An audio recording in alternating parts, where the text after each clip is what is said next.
ನಾವು ಹೇಳುವಂಥದ್ದು ಒಂದೇ, ನೋಡಿ, ಈ ದೇಶ ವಿಶ್ವಗುರು ಆಗಬೇಕು ಅಂತ ನಮಗೆಲ್ಲ ಕನಸಿದೆ. ನಮ್ಮಂಥವರು ರಾಜಕೀಯದವರ ಭಾಷಣ ಕೇಳಿ ಯಾವ ದೇಶನೂ ವಿಶ್ವಗುರು ಆಗಲಿಕ್ಕೆ ಸಾಧ್ಯ ಇಲ್ಲ.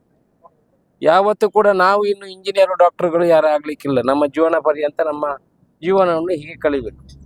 ಆದರೆ ಈ ಮಕ್ಕಳಿದ್ದಾರಲ್ಲ, ಇವರು ಇಂಜಿನಿಯರ್ಗಳು ಡಾಕ್ಟರ್ಗಳನ್ನು ಆದರೆ ಮಾತ್ರ ಅವರ ಕುಟುಂಬ ಅಭಿವೃದ್ಧಿ ಆಗಲಿಕ್ಕೆ ಸಾಧ್ಯ, ಅವರ ಮನೆ ಅಭಿವೃದ್ಧಿ ಆಗಲಿಕ್ಕೆ ಸಾಧ್ಯ. ಈ ದೇಶ ವಿಶ್ವಗುರು ಆಗಬೇಕಿದ್ರೆ ಈ ಮಕ್ಕಳು ಒಳ್ಳೆ ವಿದ್ಯಾಭ್ಯಾಸವನ್ನು ಕೊಡಬೇಕು.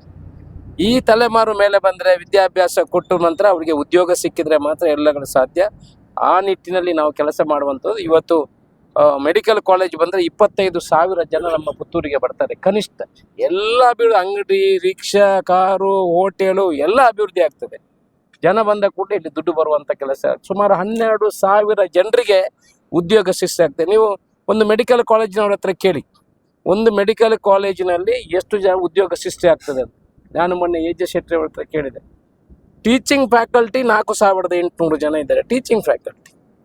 ನಮ್ಮ ಹತ್ರ medical college, physiotherapy, ayurvedic, nursing ಎಲ್ಲ ಆಗ್ತದೆ.